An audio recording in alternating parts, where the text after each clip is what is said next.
Eu queria chamar a atenção para o fato de eu escrever primeiramente à mão. Eu não abro mão disso, vou escrever. Meus livros todos foram escritos à mão. Rigorosamente todos foram escritos à mão. E eu vou continuar escrevendo à mão. E depois eu pago uma pessoa para passar para o computador. Tá aqui, esse aqui são os manuscritos do livro, Euclides da Cunha, Bahia. Tá aqui, ó, tem que guardar. Eu não guardo esses aqui não para posteridade, sabe? Isso aqui ocupa muito lugar aí.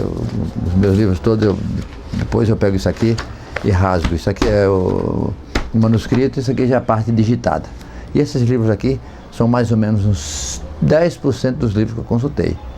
Porque eu não consultei só livro, aqui só tem livro, mas eu consultei também jornais, consultei também revistas e entrevistei muita gente. Minha ideia inicial não era exatamente escrever um livro sobre Euclides da Cunha, mesmo porque eu não sou um euclidianista, eu sou um canudista ou um canudófilo. Mas me surgiu essa ideia uns 3 anos atrás, quando eu me lembrei de que neste ano de 2009, Euclides da Cunha estaria completando 100 anos de morte. E eu queria também escrever um livro em que eu tratasse predominantemente dos 70 dias que Euclides da Cunha passou na Bahia. Isto é, de 7 de agosto de 1897 até 16 de outubro do mesmo ano, que foi de importância fundamental essa viagem para ele aqui, né? Ele veio acompanhando a comitiva do ministro da Guerra, Marechal Bittencourt, e veio também para escrever uma série de artigos para o Estado de São Paulo sobre a campanha de Canudos, né? E também com a ideia de escrever um livro. Esse livro que ia chamar-se A Nossa Vendéia. Era o primeiro título. Foi muito bom ele ter escrito Sertões, que a nossa Vendéia talvez até não tivesse vingado.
Estamos aqui no Alto do Maio, segundo os sertanejos. Olha, se você pegar, Leone, o livro Os Sertões e abrir aqui, você vai notar, segundo Euclides, pelo que ele escreveu, que aqui não é o Alto do Maio.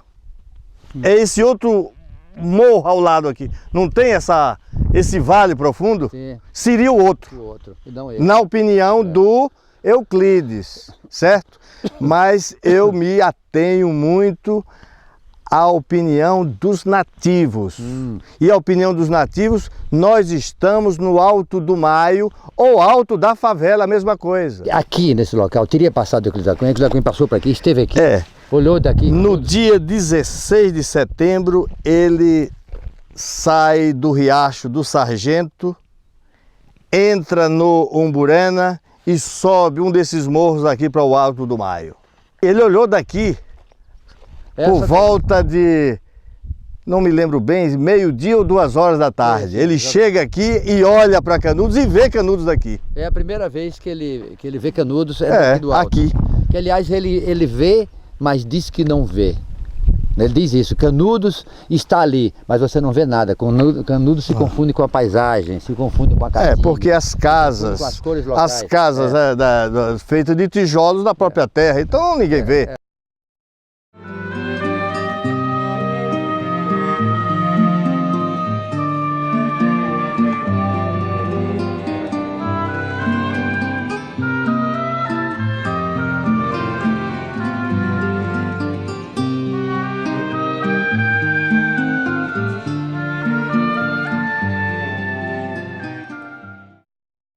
Esta é a Rua da Mangueira, que foi chamada também de Rua Rocha Galvão. Ela começa aqui na Avenida 7 e termina lá no fundo da reitoria da Universidade Católica de Salvador. Foi aqui na Rua da Mangueira que Euclides Rodrigues Pimenta da Cunha ficou hospedado com o seu tio José Pimenta da Cunha num chalé que existia aqui e hoje não existe mais. Esse chalé foi demolido mais ou menos no princípio dos anos 50. Aqui. Euclides da Cunha ficou aqui quando ele chegou em Salvador no dia 7 de agosto de 1897. Euclides da Cunha, quando chegou na Bahia, ele se aproximou de 3 jornalistas. Torquato Bahia, foi Petion de Vilar, e o outro era Torquato Bahia, Petion de Vilar e Aloysio de Carvalho. E ele visitou muito a redação dos jornais e os jornais mencionam. No primeiro capítulo eu menciono logo a visita dele aos jornais e o que os jornais disseram a respeito dele. Esse casarão foi residência dos governadores. Aqui, durante a Guerra de Canudos, foi que ficou hospedada a comitiva do Marechal Carlos Machado de Bittencourt, com quem Euclides da Cunha viajou de São Paulo para Salvador. E aqui Euclides da Cunha vinha diariamente conversar com o governador Luiz Viana. Euclides da Cunha, nos 23 dias que passou em Salvador, de 7 de agosto a 30 do mesmo mês, ele veio aqui, diariamente ele vinha aqui. Vinha aqui para ver as tropas que embarcavam e vinha aqui para ver as tropas que desembarcavam. As tropas que embarcavam sempre confiantes numa vitória. As tropas que desembarcavam mostrando que Canudos não era uma brincadeira, Canudos era uma guerra séria. Todas as 4 expedições embarcaram e desembarcaram aqui na Estrada de Ferro de Calçada. A primeira, a segunda, a terceira e a quarta. Quando ele chegou aqui na Bahia, ele achava que a sedição de Canudos tinha semelhança com a Vendéia. Não tinha semelhança, alguma semelhança, porque na verdade aqui não foi uma tentativa de se restaurar a monarquia. Foi uma briga de republicanos com monarquistas, mas não foi uma briga de monarquia para voltar, para se restaurar a monarquia do Brasil. Isso não foi. A partir do momento em que ele entrevistou um jaguncinho chamado Agostinho, em Salvador, ele mudou completamente de ideia. Ele viu que a Vendéia da França, que foi uma sedição realmente com vistas que foi uma sedição camponesa, associada a monarquistas destituídos da França, com vistas a trazer de volta, a levar de volta para a França os fidalgos, a monarquia. Ele viu que a Vendéia era uma quimera e ele desistiu realmente desse pensamento. O Silvio Rabelo, que é um dos bons biógrafos de Euclides da Cunha, o professor Zé Calazans e eu consideramos dos melhores livros, se engana e diz, até a terceira edição, ele diz a nova Vendéia, mas é a nossa Vendéia. Esse era o título do livro, que foi mudado uma noite em que eles estavam reunidos na casa de Teodoro Sampaio. Mudaram para os Sertões. Com certeza, se o livro chamasse a nossa Vendéia, não ia ter o sucesso que teve os Sertões. Os Sertões é um título muito bonito. Os Sertões é um achado e é um título definitivo.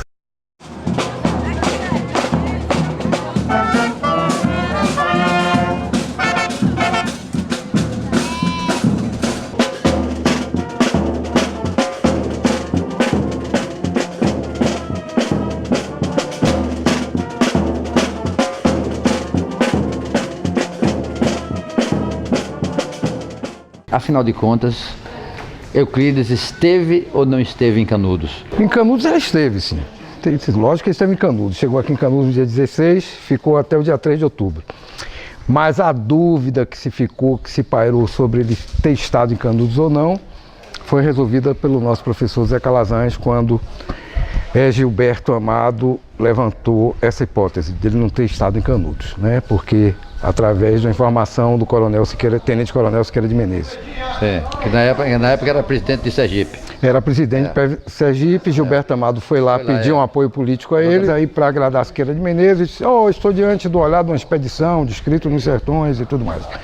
E aí Siqueira disse, não me fale daquele... Filho da P, deve ter dito assim, ele não disse... Não me fale daquele sujeito. Será que ele não ficou melindrado? Porque ele diz, os jornais publicaram em outubro de 1897 que ele ia publicar um trabalho, Tenente Coronel Siqueira de Menezes, sergipano, ia publicar um trabalho de natureza religiosa e social. Que ia falar do homem, E depois que Euclides da Cunha publicou Os Sertões, eu acho que ele se sentiu diminuído. Talvez. Incompetente. Mas ele mostrou esboço do trabalho que ele queria fazer, mostrou Euclides, né? Que era um trabalho mais ou menos, que a gente não imagina, não pode saber como é que ele iria funcionar. Mas os tópicos que ele trata se parecem muito com os dos Sertões, né? Com certeza. Então talvez isso tenha provocado, você tem razão, tenha provocado uma certa ciumeira. O fato é que me parece que Siqueira, quem lê Os Sertões depois tem a impressão de que Euclides acompanhou toda a campanha de Canudos. Por quê? Pela precisão das informações, né? Pelo trabalho de pesquisa que ele fez, que foi muito detalhado e tudo mais. Resultado, isso possivelmente provocou em Siqueira, certo? Aquela reação de dizer, ele nunca esteve lá. Me parece que o que ele quis dizer foi que ele não esteve lá durante a campanha. Porque ele levou poucos dias lá, de fato, né? Ele viu, o único combate que ele viu, que foi um combate talvez o mais sangrento da guerra, foi de 1º de outubro. Dia 3, ele vai embora para Salvador. Eu quero saber o seguinte, se Euclides da Cunha saiu realmente doente daquele caso, se ele se retirou doente. Eu acho que ele saiu doente. Saiu doente. Ele já estava adoentado e não estava mais aguentando. E aí saiu porque realmente não estava aguentando. Segundo o dia 3. O dia 3 é como se fosse considerada a data oficial, entendeu? Mas eu, como historiador, acho que ele saiu na manhã do dia 2. Acho que na manhã do dia 2. Ele não viu, acho que não viu, a chegada dos conselheiristas dos conselhos liderados pelo Antônio Beatinho.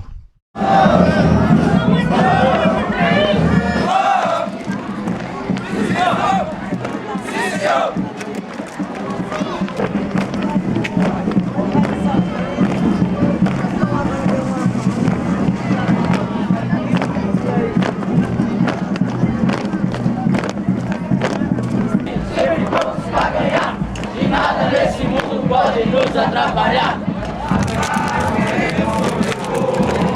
A guerra só nos traz dor.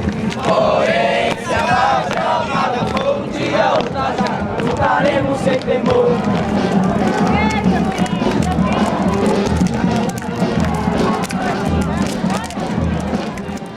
Ele começou a se deslumbrar com o sertão a partir de Queimadas, que ele chama de último elo entre a civilização e a povoação messiânica de Canudos. Salvo a expedição de Pires Ferreira, todas desembarcaram ou embarcaram aqui. A terceira, a segunda, a terceira e a quarta expedição. Mesmo a coluna Savagé, que não veio por aqui, foi para Canudos, de Sergipe, vira Jeremoabo, mesmo essa da volta, voltou aqui, embarcou em trem aqui, em especial, em trem expresso aqui em Queimadas. Euclides da Cunha partiu de Monte Santo, partiu de Queimadas direto para Monte Santo. Presumo que seja montado, deve ser a cavalo. E ele fala muito mal de todos esses povoados e fazendas por onde ele passou. Chamava de lugares execráveis, lugares abomináveis, lugares terríveis, lugares insuportáveis. Mas ele gostou de Cansanção, que ele chamou aqui de sítio remansoso. Dá a entender que foi um dos lugares onde ele se sentiu bem, onde ele se sentiu disposto, onde ele se sentiu com saúde e com energia para tocar para diante a sua viagem. Cansanção, Fazenda Cansanção.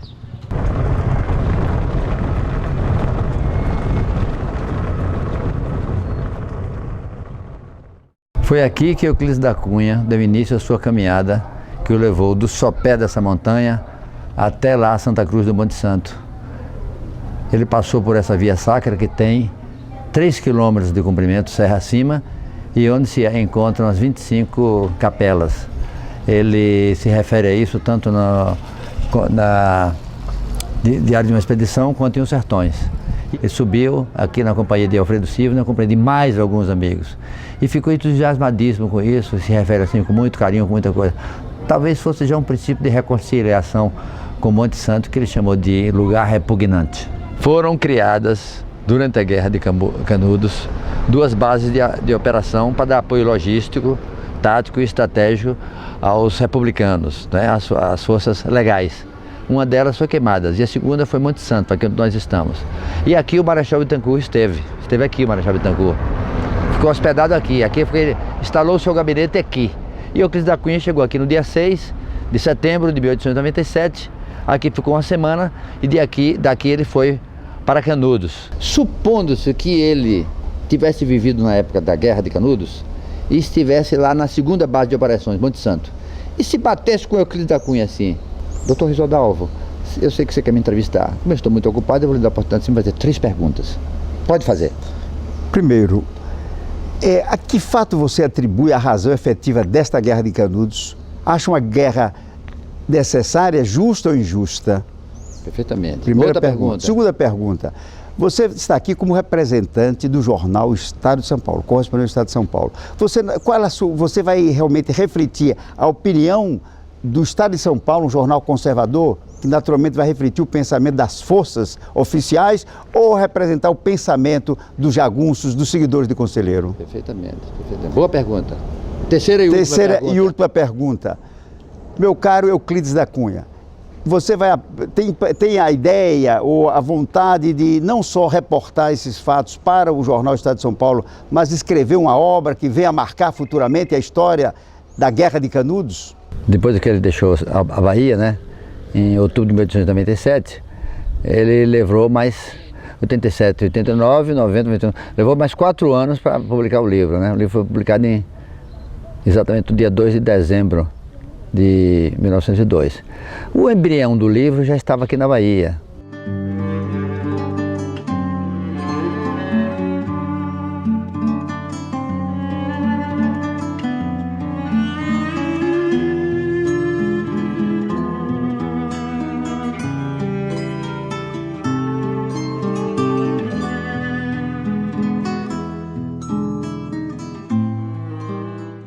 O Sertão é um livro de linguagem difícil, linguagem muito difícil, muito complexa. Mesmo para nós que falamos português, é um livro complexo. Aquela primeira parte, por exemplo, a Terra, em que ele entra na geologia, eu acho que aquela parte é perfeitamente indispensável. Aquela parte é dispensável. Ele não precisava ter escrito aquilo. Ele tinha que escrever só o homem e a luta. Então, aquela parte geológica, que é uma parte técnica, uma parte muito difícil, muito complexa, muito impenetrável, as pessoas afastam as pessoas dos sertões. Você acredita que se Euclides da Cunha tivesse omitido aquela primeira parte, a terra, ia fazer falta? Sim, com certeza faria falta. Eu acho que ele dá uma densidade muito grande ao livro quando ele escreve o meio ambiente. Eu acho que é imprescindível para se entender a luta e se entender o homem. Para mim é importante, importantíssimo. É difícil, sim, é complicado, talvez seja para muita gente, mas é fundamental para a compreensão do meio em que se travou a luta e do homem que estava lá naquelas paragens. Do ponto de vista formal, do ponto de vista literário, do ponto de vista histórico, humano, quais foram os equívocos que na sua maneira de ver, Euclides da Cunha cometeu ao longo das páginas de Os Sertões? Eu diria que ele vem com uma ideia extremamente preconcebida. Euclides da Cunha é um homem da época, é um cientista da época e de uma ciência extremamente preconceituosa. Então ele está vendo Euclides da Cunha está vendo uma raça de degenerados. É essa a visão que ele tem. Para mim, um grande erro de Euclides é isso. É ele ver aquele povo como uma população do atraso, como uma população de degenerados, porque é mestiço. E o mestiço, conforme o Lombroso e os estudiosos da época, ele potencializa, como o próprio Euclides diz, a degenerescência das duas raças que lhe dão origem. Né? Quer dizer, então, o erro de enfoque é esse. Não obstante, temos de reconhecer a grandiosidade da sua obra com aquilo que o professor Zé Carlos Barreto chama com muita agúcia e propriedade, né? O consórcio da arte e ciência. Quer dizer, os Sertões é a construção de um consórcio da ciência documental, da geografia, da geologia que ele está descrevendo e, ao mesmo tempo, a arte, que é a criação, né, de uma linguagem que eu diria cinematográfica. Eu penso sempre que Euclides está escrevendo um roteiro para cinema. O professor José Calazans, nosso mestre, costumava dizer que Os Sertões, a obra máxima da literatura brasileira, primeiro clássico da literatura brasileira, era um livro baiano. O senhor pensa da mesma maneira? Há dois aspectos nos Sertões, em Euclides da Cunha, que torna ele muito baiano. Primeiro, é a ascendência dele baiana, né? Ele é filho de baiano. Segundo, o calor, a eloquência com que ele fala é muito baiano. Oswaldo Galotti já me dizia isso em 1991. A maneira como ele fala, a maneira como ele escreve, a eloquência dele é muito baiano. Sobre esses dois aspectos, eu acho que é um livro baiano. Mas realmente é um livro que transcende a Bahia, um livro realmente brasileiro, um dos livros-chave para se entender o Brasil, sobretudo a parte do interior, não é? A parte desse Brasil do interior, desse Brasil quente, desse Brasil em chamas. Afinal de contas, Euclides da Cunha escreveu ou não um livro de ficção? É uma questão muito interessante, porque ao mesmo tempo Os Sertões constitui uma obra de um ensaísta, um livro de ciência, mas nós sabemos que naquele momento o método não dava conta da realidade vivida por Euclides da Cunha ao visitar Canudos e ver a guerra de perto.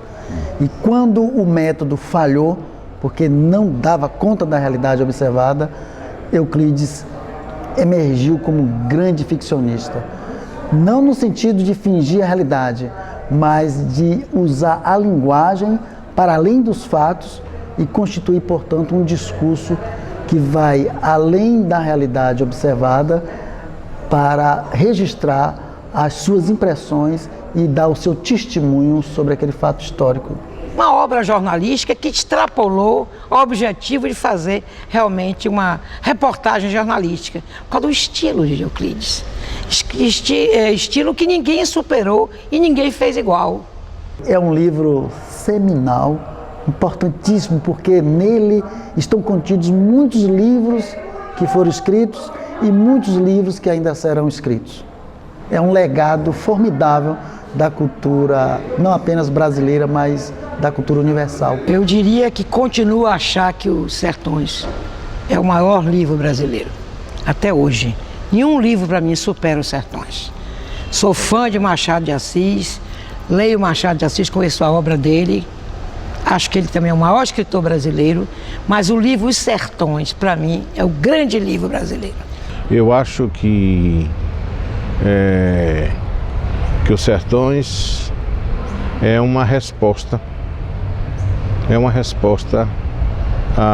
ao Brasil republicano, ao Brasil urbano, do que houve no interior da Bahia, do grande drama, do que houve na Bahia. Ele mostra que existiu foi no Brasil, porque a perspectiva, como foi projetado Canudos, era uma coisa no fim do mundo, quase que existindo em outro planeta.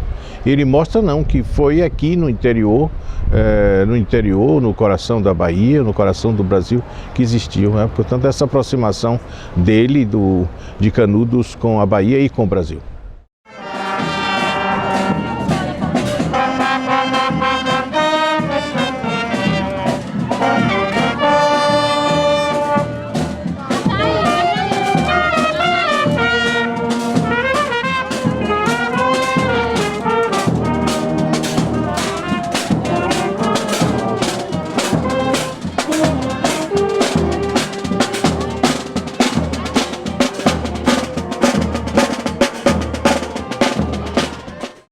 Euclides da Cunha seria capaz de escrever Os Sertões sem ter vindo à Bahia? Não, nem sem ter estado, sem ter estado também no pátio da guerra. Eu acho que ele foi com ideias preconcebidas, com muitas ideias erradas, e evidentemente que ele depois transformou essas ideias numa nova visão a respeito da grande tragédia brasileira. E Euclides da Cunha poderia até ter escrito Os Sertões, poderia, sem ter vindo à Bahia. Aliás, para ele escrever uma grande obra, um homem de talento, de sensibilidade e da capacidade que ele tinha de trabalho, o amor que ele tinha para as letras, ele seria capaz de escrever. Você resgata então? Mas ele teve a oportunidade, quando ele estava na Amazônia, de escrever um novo livro, Vingador, baseado na sua viagem pela Amazônia, e não escreveu. Faltou estímulo. Não, ele escreveu. A margem da história são alguns artigos que ele escreveu na Amazônia e colocou nesse livro, né? Inseriu nesse livro. Mas o livro ia chamar-se Um Paraíso Perdido, que ele não escreveu. É lamentável não ter escrevido Paraíso Perdido, que ia ter a dimensão de Os Sertões. Talvez essa até uma dimensão maior, porque ele teve muito entusiasmado pela Amazônia. Isso é uma discussão bizantina, mas do meu ponto de vista eu acho que Antônio Conselheiro existiria sem Euclides da Cunha. E Euclides da Cunha não existiria sem um conselheiro. Porque foi Os Sertões que deu a Euclides da Cunha uma dimensão nacional grande.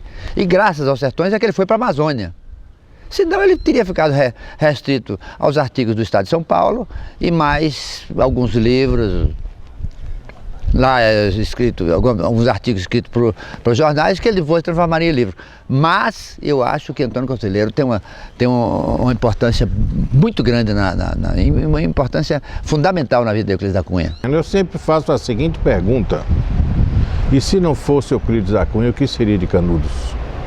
E eu também faço uma pergunta: se não fosse Antônio Conselheiro, o que seria de Euclides da Cunha? Pois é, aí são personagens do mesmo drama, compreendeu? Com certeza. São personagens do mesmo drama, um não é maior nem menor. São personagens do mesmo drama. Pois não, mas eu digo sempre o seguinte, professor: Euclides da Cunha não existiria sem Antônio Conselheiro, e Antônio Conselheiro existiria sem Euclides da Cunha. Não, eu não acho que essas coisas são fenomenológicas. Não existe por causa do outro, só existe porque tem os dois dentro da circunstância da guerra. Não imaginar fora desse contexto é uma quimera, é uma coisa inexistente, entendeu? Se faria um comparativo entre Euclides da Cunha e Antônio Conselheiro? Eu começaria exatamente por aí. Na realidade, Belo Monte é a linguagem de Conselheiro, dos moradores de Canudos. E Canudos é a linguagem de fora. A gente costuma dizer a linguagem da mídia, da repressão. E são dois universos diferentes.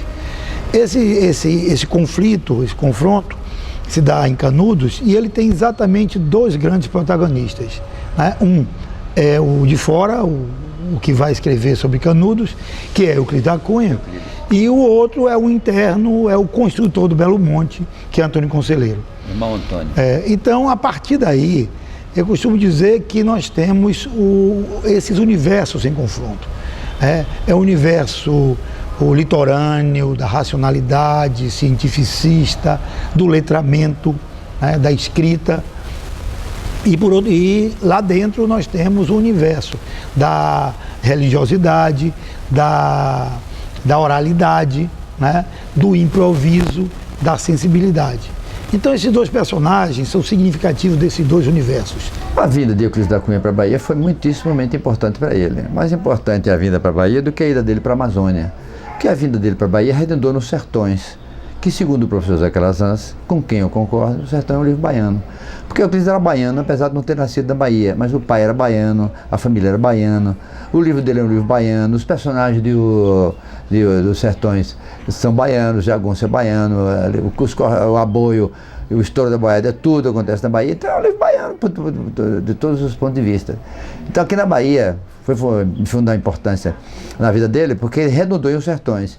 E a ida dele à Amazônia não redundou num livro que ele queria escrever, que ia chamar-se Paraíso Perdido. Ele não escreveu, teve tempo para isso, ele teve 40 e tantos meses para escrever. Não escreveu, não sei porquê, mas provavelmente se ele não tivesse morrido, não tivesse sido assassinado em 15 de agosto de 1909, provavelmente ele teria enriquecido muito mais a literatura e a cultura e a historiografia brasileira com mais uma obra, porque ele era um gênio, certamente a obra dele seria uma obra genial. Me parece que Euclides da Cunha era um espírito aventuresco. Ele gostava muito de aventura, tanto que ele até cogitou da possibilidade de depois da Amazônia, ir trabalhar na Madeira Mamoré.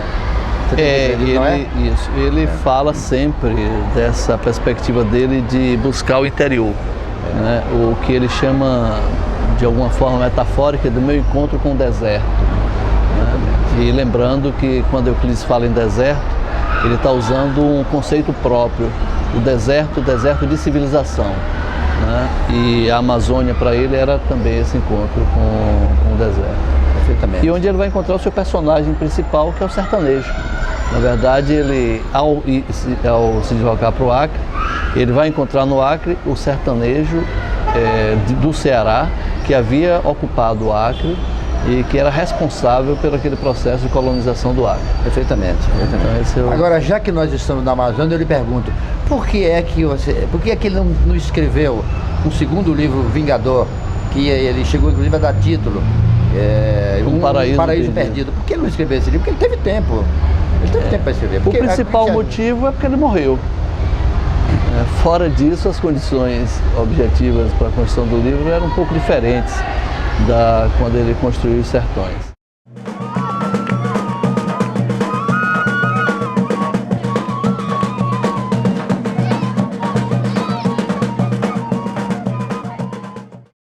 Antônio Conselheiro e Euclides da Cunha eram almas gêmeas. Eram duas figuras muito parecidas, inclusive no nome. Antônio Vicente Mendes Maciel, 4 nomes, né? Euclides da Cunha, Euclides Rodrigues Pimenta da Cunha. Euclides da Cunha era engenheiro. Antônio Conselheiro, arquiteto. Antônio Conselheiro percorreu fazendas, roças, povoados e cidades em Pernambuco, na Bahia, no Ceará. Euclides da Cunha levou uma vida itinerante também em São Paulo, Rio de Janeiro, Bahia e no Amazônia. Ambos foram traídos pela mulher. Ambos foram traídos. Coincidentemente, o homem que traiu Antônio Conselheiro, o homem que traiu Antônio Conselheiro, né? A mulher de Antônio Conselheiro o traiu como militar. E a mulher de Euclides da Cunha também o traiu como militar. Antônio Conselheiro morreu aos 67 anos e Euclides da Cunha morreu aos 43. Você fez uma brilhante apresentação do meu livro, Euclides da Cunha, Bahia. Você diz a certa altura, dá a entender que o que aconteceu com a morte de Euclides da Cunha foi uma espécie de suicídio ético. O que é exatamente isso? Quando Euclides tomou a atitude naquele domingo de se dirigir à Estação da Piedade, saindo de Copacabana, para um confronto final e definitivo, ele já sabia de muito antes do adultério da esposa, da infidelidade da sua consorte. E ele, que conhecia o efeito do uso das armas, do que acontecia pelo emprego das munições e o diferencial dos calibres, dos cartuchos e dos projéteis, ele, que era militar, porque estava na reserva, mas era um militar, que havia estudado balística na escola militar, verdade. Que conhecia exatamente deviso de ter estado, primeiro, nas enfermarias de Canudos, na Bahia. Os feridos canudenses que vieram para Salvador ficaram nas enfermarias da Faculdade de Medicina de São Bento e do trem da polícia nos aflitos. Ele vira os feridos, sabia a diferença dos tiros de arma longa, arma curta, arma de maior calibre e de menor calibre. No entanto, escolheu a arma menos ofensiva. Ele era um homem muito conflitado. Ele era um homem que, para mim, não era normal. No mínimo, ele era um esquizoide. O comportamento dele era de um homem esquizoide. Ele procurou a morte. Ele procurou a própria morte. Ele sabia que ia morrer num confronto armado, era um duelo, porque ele sabia, inclusive, que o Dilermano de Assis era campeão de tiro sabia e talvez até quisesse morrer, porque ele sim, estava todo moralizado, sim, é exatamente. que para ele ali a saída era a morte. Pronto, a saída era a morte. E seria para ele desonroso atirar sobre si próprio. Então, ele foi buscar quem fizesse isso. É o que Cecília Meirelles diz: quem me mata, por favor. Então, ele foi em busca da morte.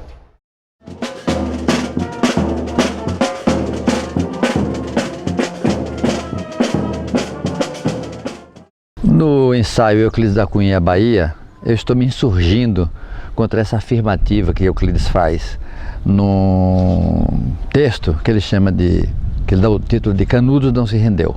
Diz ele: fechemos este livro. Canudos não se rendeu. Exemplo único em toda a história, resistiu até o esgotamento completo. Expugnado palmo a palmo, na precisão integral do termo, caiu no dia 5, ao entardecer, quando caíam os seus últimos defensores, que todos morreram. Eram 4 apenas, um velho, 2 homens feitos e uma criança, na frente das quais rugiam raivosamente 5.000 soldados. Ele diz que Canudos não se rendeu, não é o único caso na história. Não sei por que ele disse isso, porque tem um caso de Saragossa, 1809, na Espanha, que os soldados não se renderam, e a chacina foi maior, foram 33 mortes. Canudos deve ter morrido, aí entre soldados e conselheiristas, deve ter morrido uns 5.000 a 6.000 pessoas. Ele não morreu mais do que isso, porque Canudos não tinha 25.000 habitantes. Canudos tinha 8 ou 10.000 habitantes, somando a morte, baixas em termos de morte, de canudenses e de republicanos, deu uns 4.000 a 5.000, não deu mais do que isso.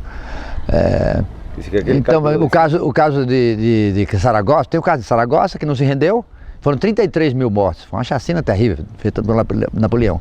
E teve o caso também das guerras púnicas, lá no norte da África, em Cartago. Cartago também não se rendeu, durante 3 vezes. Não se rendeu. Morreu, esgotou-se até o último homem. E eu não sei porque o exemplo único na história. Eu acho que 5.200 casas, esse número foi inventado pelas forças expedicionárias. Essa é a opinião. Por que inventaram isso? Para justificar a grande quantidade de soldados reclamados para vir aqui. E do seu ponto de vista, Canudos teve mais ou menos quantos habitantes? Nunca passou de 5.000 habitantes. 5.000 habitantes. Nunca. Quer dizer que essa é uma opinião. Então Canudos nunca foi a segunda cidade depois de Salvador. Nem a terceira, nem a quarta, nem a quinta. 5.000 habitantes para aquela época, 1897, já era um número razoável, já era um número respeitável. 25.000 habitantes, talvez tenha hoje Euclides da Cunha uma cidade que daria 30 dessa aqui.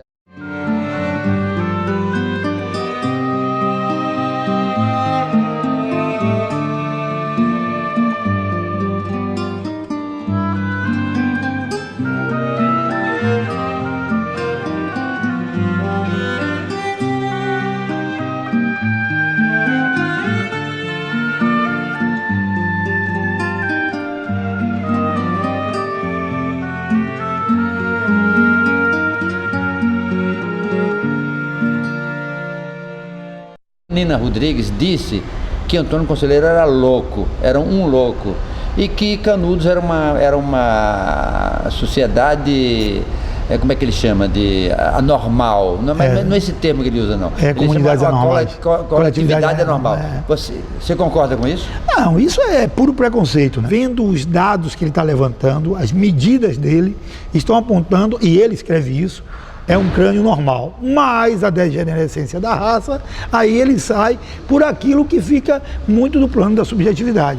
Porque a materialidade científica que ele tanto busca está dizendo o que é um crânio normal.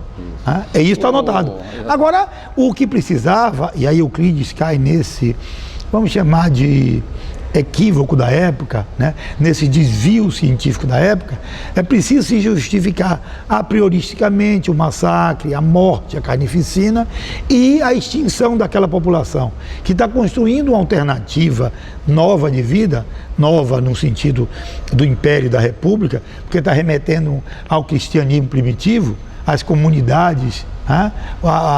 O cenobitismo, né? É isso que está por trás disso.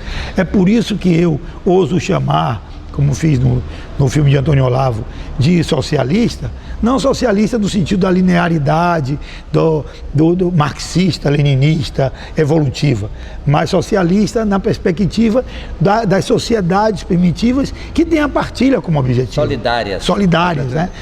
E o cristianismo primitivo é muito isso. Eu acredito que certamente Nina Rodrigues não diria aquilo que ele expôs no final do século XIX.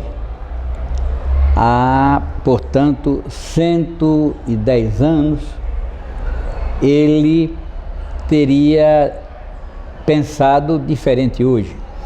Mas naquela época, ele não poderia fugir do seu tempo. Quando ele diz que Canudos poderia ser incluída entre as coletividades anormais, ele frisou a figura do Mené. Mené, o condutor. O Mené, o condutor, o líder. Então, quando ele chama coletividade anormal, é porque o ambiente psicológico daquele conjunto de pessoas está submetido à vontade do Mené.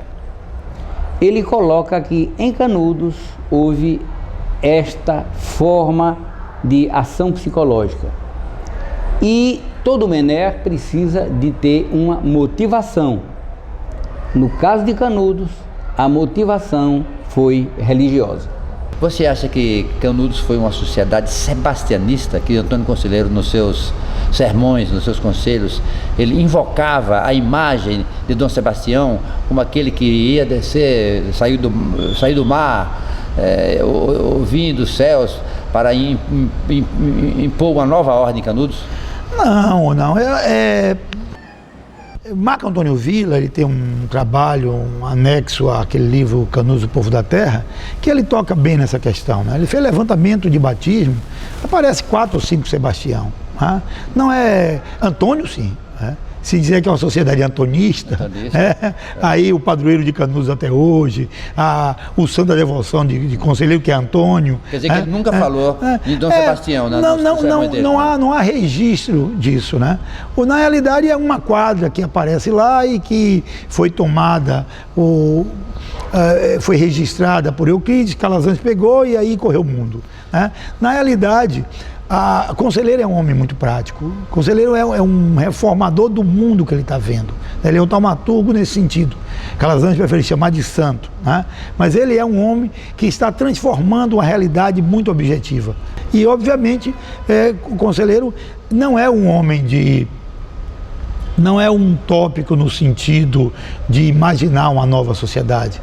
Ele é um homem, nesse particular, até muito conservador. Ele volta ao cristianismo primitivo, ele volta à pobreza dos evangelhos, né? Cristo está permitindo que lavem os pés dele com perfume, porque ele sabe que ele não é desse mundo. Conselheiro não é desse mundo. Conselheiro, como o Honório disse, não tocava em dinheiro, né?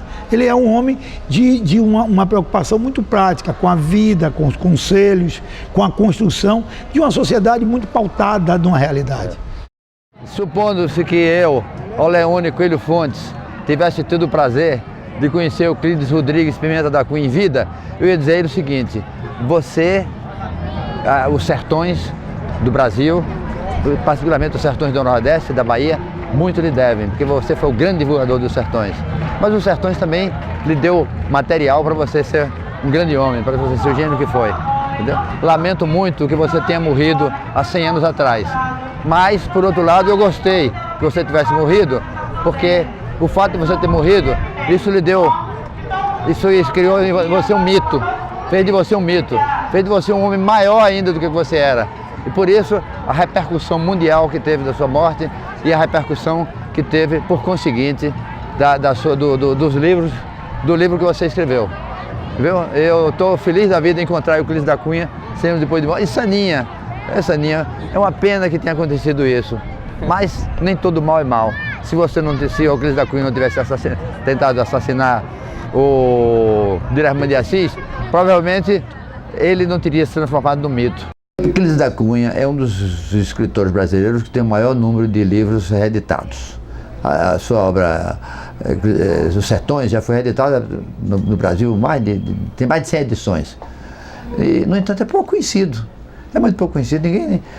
Canudos é muito pouco conhecido. Eu estava em Senhor do Bonfim uma vez, falei sobre um Canudos e o cara perguntou: onde é Canudos no Rio Grande do Sul? Eu disse: não, meu amigo, Canudos é ali, depois daquela serra.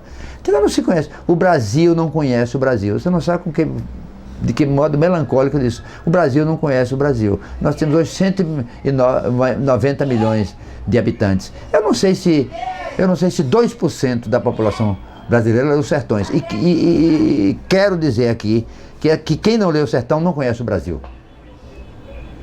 Quem não leu Os Sertões não conhece, não se pode dizer bem informado a respeito de uma grande realidade, que é a realidade sertaneja brasileira. Aliás, Os Sertões foram escritos como se escreveu a Bíblia. Primeiro a terra, depois o homem, depois a luta. É assim do Gênesis até o último livro da Bíblia. Havia uma tentativa épica, não? Com certeza. O livro é, antes de tudo, ou acima de tudo, um trabalho de natureza épica. E chegou até nós por ser também um trabalho artístico. É uma obra grandiosa do ponto de vista artístico. De todos os pontos de vista, Os Sertões é uma obra grandiosa. Tem poesia, tem filosofia, é uma obra de um pensador, é uma obra de um geólogo, é uma obra de um etnógrafo, é uma obra também de um cartógrafo, de um historiador, de um pesquisador, também de um ficcionista. Os Sertões é tudo isso, e não é nada disso. Com certeza é um monumento e é provavelmente a primeira obra clássica escrita em língua portuguesa vigente no Brasil. Provavelmente é a primeira. É uma obra realmente monumental. Não é tanto por causa do enfoque, mas por causa da maneira que é enfocada. A obra de Os Sertões é, antes de tudo, uma obra de arte.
Eu acredito, como advogado, que sim, que é possível entrar-se com uma ação contra a União, pedindo indenização por danos morais, entendeu? E materiais.